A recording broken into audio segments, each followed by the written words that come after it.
तो hello friends, कैसे हो आप लोग। हम उम्मीद करते हैं कि आप लोग अच्छे होंगे, मस्त होंगे और अपनी पढ़ाई कर रहे होंगे। तो प्रकाश के प्रवर्तन जिसका हम बेसिक क्लास यूट्यूब पे करवा दिए हैं और उसका आज हम लोग ऑब्जेक्टिव देखने वाले हैं। टोटल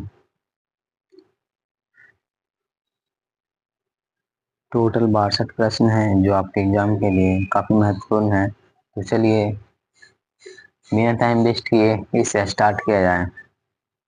तो पहला क्वेश्चन जो आपके एग्जाम के लिए महत्वपूर्ण है, प्रकाश की किरण गमन करती है। ऑप्शन ए सीधी रेखा में, ऑप्शन ए सीधी रेखा में, ऑप्शन बी टेढ़ी रेखा में, ऑप्शन सी किसी भी दिशा में, ऑप्शन डी इनमें से कोई नहीं। तो इसका आंसर ए होगा। इसका आंसर ये होगा, सीधी रेखा में प्रकाश की किरण गमन करती है सीधी रेखा में। और मैंने बेसिक क्लास में ही बता दिया है कि प्रकाश की किरण गमन करती है तो सीधी रेखा में। ऑप्शन नंबर 2 की ओर चलते हैं। प्रकाश का वेग न्यूनतम होता है। प्रकाश का वेग न्यूनतम किसमें होता है, निर्वात में या फिर जल में, निर्वात में, जल में या वायु में या तो कांच में। तो इसका आंसर होगा ऑप्शन नंबर डी, प्रकाश का वेग न्यूनतम कांच में होता है। चलिए प्रश्न नंबर तीसरा की ओर चलते हैं।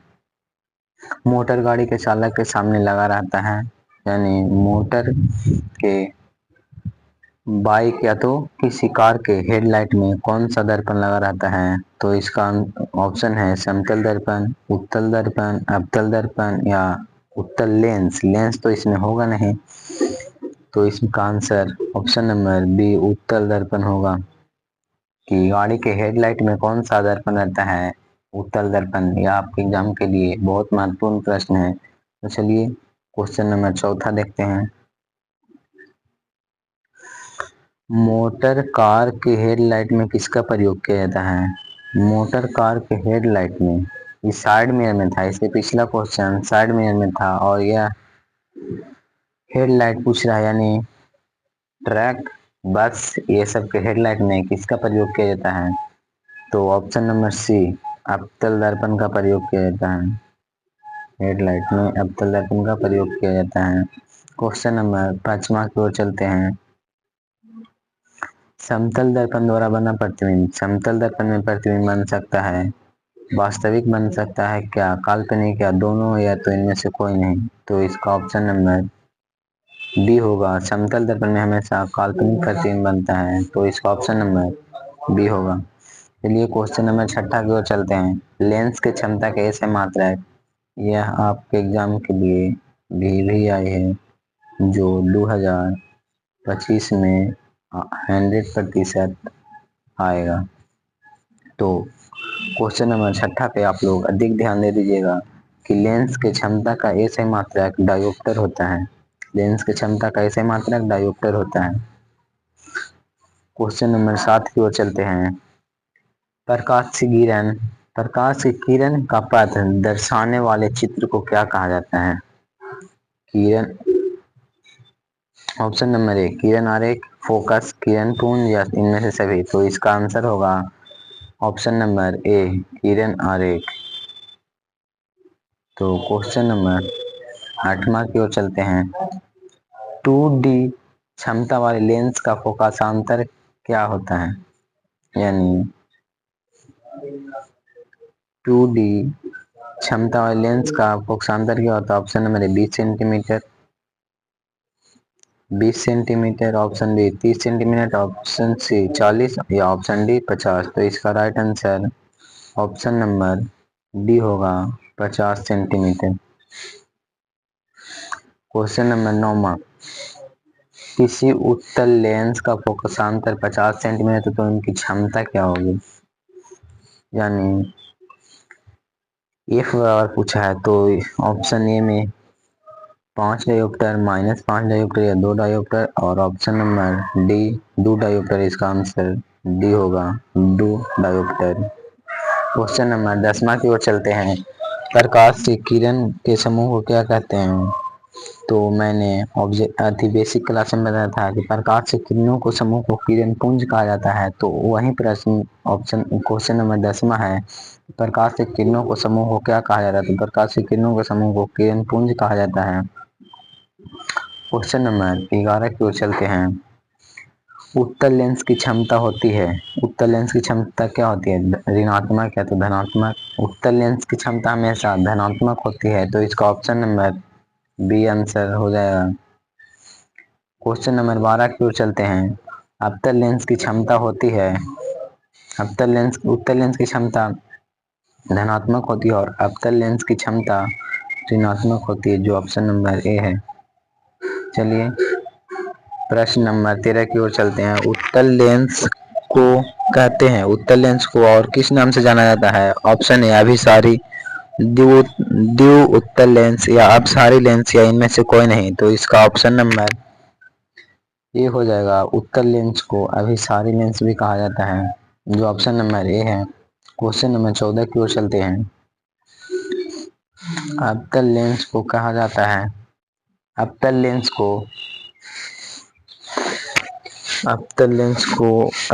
अपसारी लेंस भी कहा जाता है। क्वेश्चन नंबर 14 का ऑप्शन सी होगा। क्वेश्चन नंबर 15 की ओर चलते हैं। निम्न में से कौन सा पदार्थ बनाने के लिए प्रयुक्त नहीं किया जा सकता है? ऑप्शन ए जल, ऑप्शन बी कांच, ऑप्शन सी प्लास्टिक या ऑप्शन डी मिट्टी। तो इसका आंसर ऑप्शन नंबर डी होगा, जो 15 का ऑप्शन डी, जो आपके एग्जाम के लिए महत्वपूर्ण है। क्वेश्चन नंबर 16वां क्या पूछता है? किसी दर्पण में हमेशा वस्तु से छोटा प्रतिबिंब प्राप्त होता है। कौन सा ऐसा दर्पण है जिसमें वस्तु का छोटा प्रतिबिंब प्राप्त होता है? तो इसमें ऑप्शन ए समतल दर्पण, बी उत्तल दर्पण या सी अवतल दर्पण या डी इनमें से कोई नहीं। तो इसका आंसर उत्तल दर्पण में वस्तु का प्रतिबिंब हमेशा छोटा रहता है, तो इसका ऑप्शन नंबर बी होगा। किसी वस्तु में प्रतिबिंब छोटा उत्तल दर्पण में ही बनता है। क्वेश्चन नंबर 17वां की ओर चलते हैं। क्वेश्चन 17 का रहा है, किस दर्पण से वस्तु का बड़ा प्रतिबिंब बनता है? ऑप्शन ए समतल दर्पण, ऑप्शन बी अवतल, ऑप्शन सी उत्तल या डी इनमें से कोई नहीं। तो इसका आंसर होगा अवतल दर्पण में प्रतिबिंब वस्तु से बड़ा बनता है। क्वेश्चन नंबर 18 की ओर चलते हैं। प्रकाश के परिवर्तन के कितने नियम हैं? यह आपके एग्जाम के लिए काफी महत्वपूर्ण है। तो प्रकाश के परिवर्तन के ऑप्शन ए में एक नियम या दो या तीन या चार। तो प्रकाश के परिवर्तन के दो नियम हैं। पहला आपतित किरण तथा आपतन कोण, आपतित किरण प्रवर्तित किरण तथा आपतन कोण पर डाला गया विलंब तीनों एक ही तल में होता है। और दूसरा आपतन कोण प्रवर्तन कोण आपस में बराबर होता है। क्वेश्चन नंबर 19, जब प्रकाश की किरणें हवा से कांच में प्रवेश करती है तो मुड़ जाती है। जब प्रकाश की किरणें हवा से कांच में प्रवेश करती है तो मुड़ जाती है। अभिलंब से दूर या अभिलंब से के निकट या अभिलंब के समांतर या इनमें से कोई नहीं। तो इसका ऑप्शन नंबर बी अभिलंब के निकट की ओर मुड़ जाती है। चलिए क्वेश्चन नंबर 20वां, फोटोग्राफी कैमरा का अभिदृश्य होता है, यानी फोटोग्राफिक कैमरा में कौन सा दर्पण का प्रयोग किया जाता है? तो इसमें ए में है अवतल दर्पण, बी में उत्तल दर्पण और सी में उत्तल लेंस या डी में प्रिज्म तो होगा नहीं और लेंस भी नहीं हो सकता है। तो इसका आंसर उत्तल दर्पण होगा। Option number B right answer इसका होगा। क्वेश्चन नंबर 22 की ओर चलते हैं। एक उत्तल दर्पण का फोकस दूरी 10 सेंटीमीटर है, तो उनकी वक्रता त्रिज्या क्या होती है? तो वक्रता त्रिज्या दुगनी हो जाती है, तो 10 के 20 हो जाएगा। इसका आंसर बी। क्वेश्चन नंबर 23 की ओर चलते हैं। निर्गत किरण एवं अभिलंब के बीच कोण को कहते हैं? निर्गत किरण और अभिलंब के बीच कोण को निर्गत कोण कहा जाता है, जो आपके ऑप्शन नंबर सी में दिया हुआ है। क्वेश्चन नंबर 24 है, सरल सूक्ष्मदर्शी का प्रयोग किया जाता है। सरल सूक्ष्मदर्शी यानी छोटे जीवों को देखने के लिए किस लेंस का प्रयोग किया जाता है? तो ऑप्शन ए में है अवतल दर्पण, बी में है उत्तल दर्पण, सी में है अवतल लेंस और डी में उत्तल लेंस। तो इसमें दर्पण तो होगा नहीं, ये दोनों चल जाएगा। और सूक्ष्मदर्शी को देखने के लिए उत्तल लेंस का प्रयोग पड़ता है, जो आपके ऑप्शन नंबर डी में है। क्वेश्चन नंबर 25 की ओर चलते हैं। किस लेंस द्वारा सिर्फ काल्पनिक प्रतिबिंब बनता है? सिर्फ काल्पनिक प्रतिबिंब किस लेंस द्वारा? उत्तल तो हमेशा वास्तविक बनाता है, बाइफोकल्स नहीं होगा। और इसमें ऑप्शन नंबर आपके बी हो जाएगा, जो अवतल लेंस हमेशा वस्तु का काल्पनिक प्रतिबिंब बनाता है। चलिए प्रश्न नंबर 6, प्रकाश के प्रवर्तन के नियम आधारित है। प्रकाश के नियम आधारित है आपतन कोण बराबर प्रवर्तन कोण, ऑप्शन ए है। ऑप्शन बी है प्रवर्तन कोण बराबर आपतन कोण, नहीं हो सकता है। आपतन कोण विचलन कोण, तो कभी नहीं, इनमें से कोई नहीं दिया हुआ ऑप्शन डी। लेकिन इसमें आपका आंसर होगा आपतन कोण प्रवर्तन कोण आपस में बराबर होता है। क्वेश्चन नंबर 27 की ओर चलते हैं। काल्पनिक प्रतिबिंब होता है, काल्पनिक प्रतिबिंब हमेशा सीधा होता है, जो आपके ऑप्शन नंबर ए में है। क्वेश्चन नंबर 28, लेंस के मुख्य फोकस की संख्या कितनी होती है? ऑप्शन ए 2, 1, 3 या इनमें से कोई नहीं। तो इनमें आंसर होगा 2। लेंस के मुख्य फोकस की संख्या 2, ऑप्शन नंबर ए। क्वेश्चन नंबर 29, सर्च लाइट यानी मोबाइल स्ट्रीट लाइट में किसका प्रयोग किया जाता है? तो इसमें अवतल दर्पण का प्रयोग किया जाता है, जो आपके ऑप्शन नंबर बी है। क्वेश्चन नंबर 30, दाढ़ी बनाने में किस दर्पण का प्रयोग किया जाता है? ऑप्शन ए समतल या उत्तल या तो अवतल या इनमें से कोई नहीं। तो दाढ़ी बनाने में अवतल दर्पण का प्रयोग किया जाता है, जो आपके ऑप्शन नंबर सी है। क्वेश्चन नंबर 31, एक उत्तल लेंस की क्षमता 1 डायोप्टर है, तो उस लेंस की फोकस दूरी क्या होगी? एक उत्तल लेंस की क्षमता 1 डायोप्टर है, इसका उस लेंस की फोकस दूरी होगी 100 centimetre, option number C. Question number 32 sorry, किसी गोलीय दर्पण द्वारा किसी पतले गोलीय लेंस दोनों की फोकस दूरी -15 सेंटीमीटर है। दर्पण तथा लेंस संभवतः है, जो ऑप्शन ए में है, दोनों अवतल होगा। पहला आंसर सही है, दोनों अवतल होगा।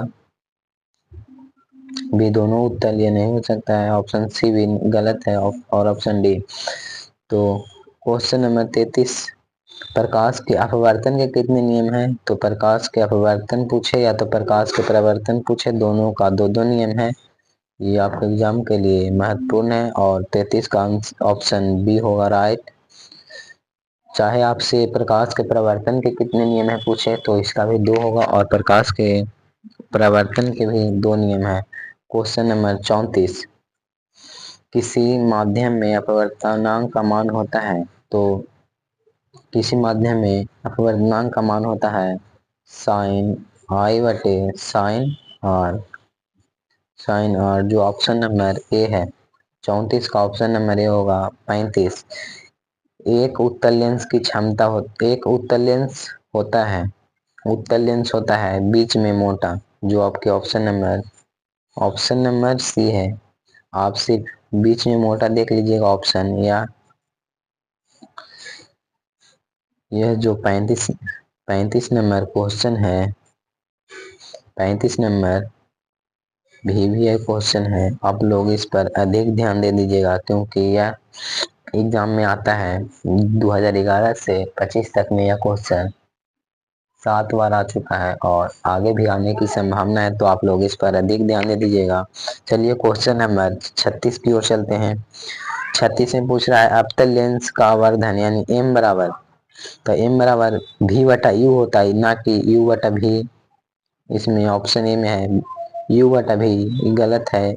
u भी ये तो कभी हो नहीं सकता, u प्लस भी ये भी नहीं होगा। ऑप्शन नंबर डी भी बटा u होता है, m बराबर भी बटा u होता है, जो आपका ऑप्शन नंबर डी है। चलिए क्वेश्चन नंबर 37 की ओर बढ़ते हैं।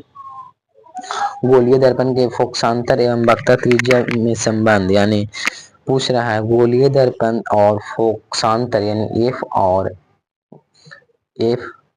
गोलीय दर्पण और फोकसांतर के बीच संबंध क्या होता है। जो इसमें चार ऑप्शन दिया है, r बराबर 2f और f बराबर r, f बराबर 2/r और r बराबर f/2। तो इसका आंसर होगा r बराबर 2f, जो आपके ऑप्शन नंबर ए में है।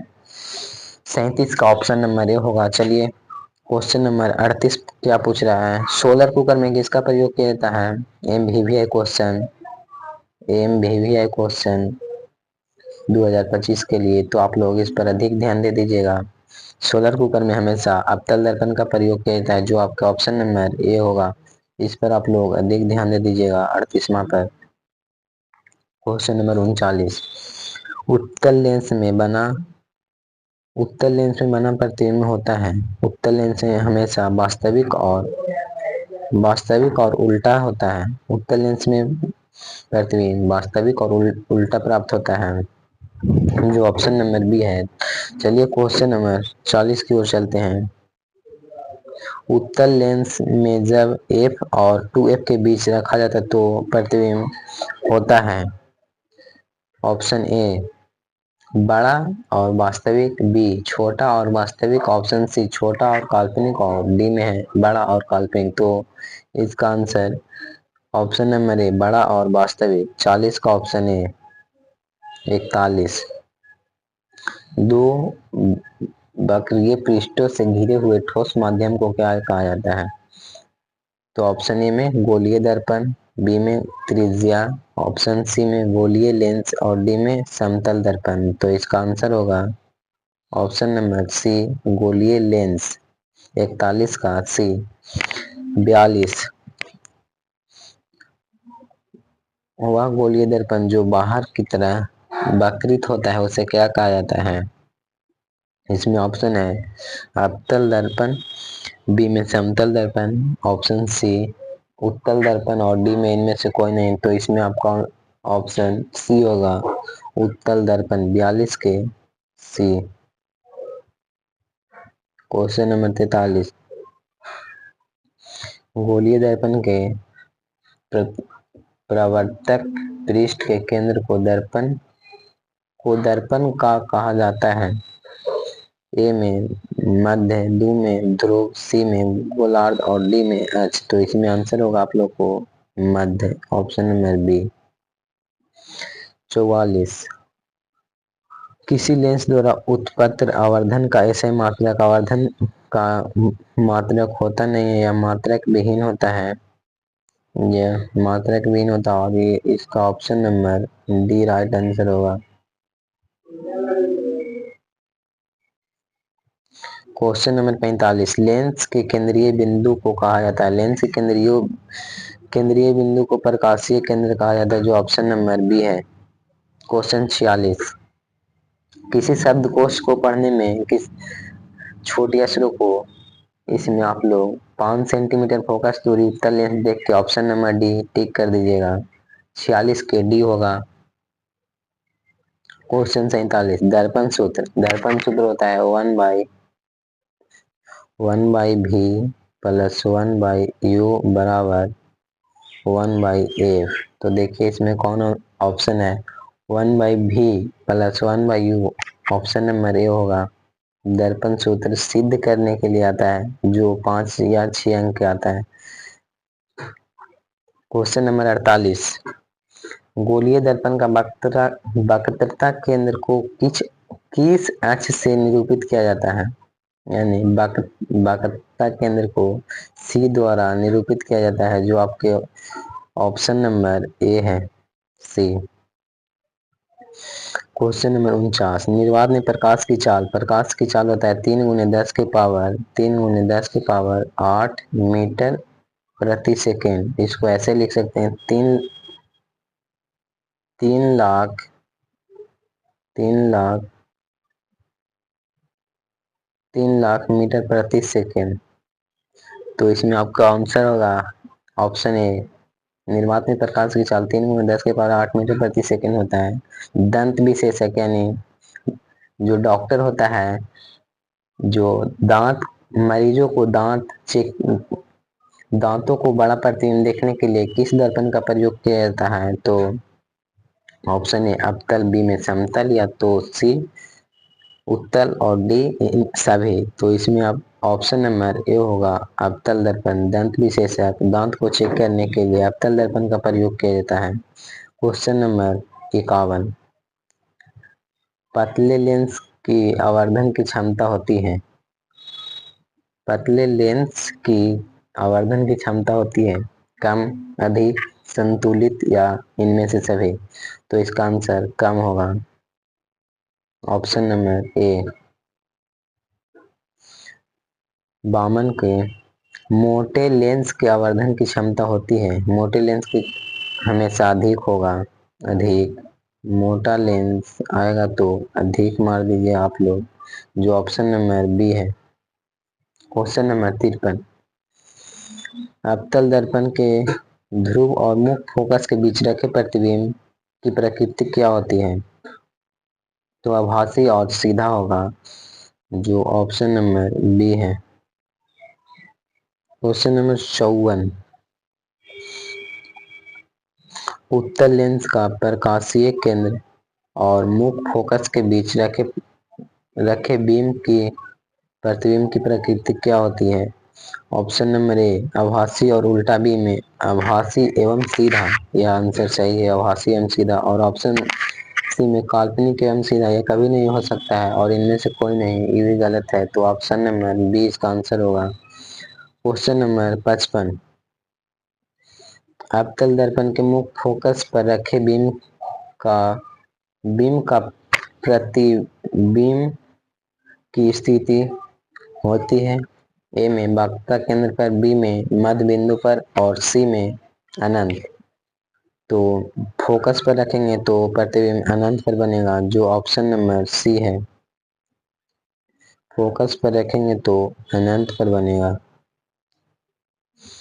क्वेश्चन नंबर 56, उत्तल लेंस के मुख्य फोकस पर रखे प्रतिबिंब की स्थिति होती है। ऑप्शन नंबर ए वक्रता केंद्र पर, बी में है फोकस एवं वक्रता केंद्र के बीच, और ऑप्शन सी में अनंत। फिर इसका आंसर अनंत होगा, जो ऑप्शन नंबर सी में है। क्वेश्चन नंबर 57, अवतल लेंस के मुख्य फोकस पर रखे बीम की प्रकृति होती है। तो इसका ऑप्शन नंबर बी होगा प्रकाशीय केंद्र और फोकस के बीच। आंसर, ये सब क्वेश्चन नहीं आता एग्जाम में। क्वेश्चन नंबर 58, अवतल लेंस के सामने अनंत पर रखे वस्तु का प्रतिबिंब की स्थिति होगा। अनंत पर रखेंगे तो फोकस पर हमेशा बनेगा, जो ऑप्शन नंबर बी में है। क्वेश्चन नंबर 59, अवतल दर्पण के सामने अनंत पर रखे वस्तु का प्रतिबिंब अवतल दर्पण के सामने अनंत पर रखे बीम का प्रतिबिंब की स्थिति होगा। ऑप्शन नंबर ए वक्रता केंद्र पर, अनंत पर, ध्रुव पर और फोकस पर। तो इसका आंसर डी होगा, फोकस पर। सॉरी। क्वेश्चन नंबर 60, लेंस के प्रकाशीय केंद्र से गुजरने वाली प्रकाशीय किरण अपवर्तन से पश्चात होती है क्या? ए में विचलन के साथ निर्गत हो जाती है, बी में 7 रंगों में विभक्त हो जाती है, या 7 रंगों में विभक्त हो जाती है, जो ऑप्शन नंबर बी इसका आंसर होगा। आप लोग देख के टिक कर लीजिएगा। क्वेश्चन नंबर 60, इसके बाद 2 क्वेश्चन और है, तो चलिए 60 में क्या कह रहा है। लेंस के प्रकाशीय केंद्र से गुजरने वाली किरण अपवर्तन पश्चात तो 7 रंगों में विभक्त हो जाती है, जो ऑप्शन नंबर बी होगा। और क्वेश्चन नंबर 61 की ओर चलते हैं। मुख्य फोकस से गुजरने वाली प्रकाशीय किरण उत्तल लेंस से अपवर्तनांक पश्चात होती है, तो इसका भी ऑप्शन नंबर बी होगा। निर्गत किरण मुख्य अक्ष के समांतर हो जाती है। और क्वेश्चन नंबर लास्ट, मुख्य अक्ष से समांतर आने वाली प्रकाश की किरण अपतल लेंस से अपनांक पश्चात होती है तो इसका ऑप्शन नंबर डी हो जाएगा। निर्गत किरण मुख अक्ष से दूर हो जाती है तो आपके प्रकाश के प्रवर्तन और अपवर्तन से टोटल 62 प्रश्न थे और मैंने सारा प्रश्न आप लोग को करवा दिया। आई होप आप लोग इसे अच्छे से देख लेंगे 1 से 2 बार, क्योंकि प्रकाश के प्रवर्तन और अपवर्तन से टोटल 8 ऑब्जेक्टिव निश्चित आता है। तो 2025 के लिए आप लोग इसे ज़रूर देख लीजिएगा और इसका बेसिक क्लास देखने के लिए आप लोग यूट्यूब पे गाइडेंस ऑनलाइन क्लासेस सर्च मारिएगा तो सबसे पहले मेरा वीडियो आप लोग के सामने आ जाएगा। तो आप लोग बेसिक भी देख सकते हैं यूट्यूब पे। और ये 62 प्रश्न समाप्त हुआ। तो चलिए मैं अपनी क्लास को यहीं पे समाप्त करता हूँ। तब तक के लिए आप लोग हंसते रहिए, पढ़ते रहिए, मुस्कुराते रहिए और ऐसे ही हमें सपोर्ट कीजिए और लाइक शेयर और कमेंट जरूर कीजिएगा। Thank you.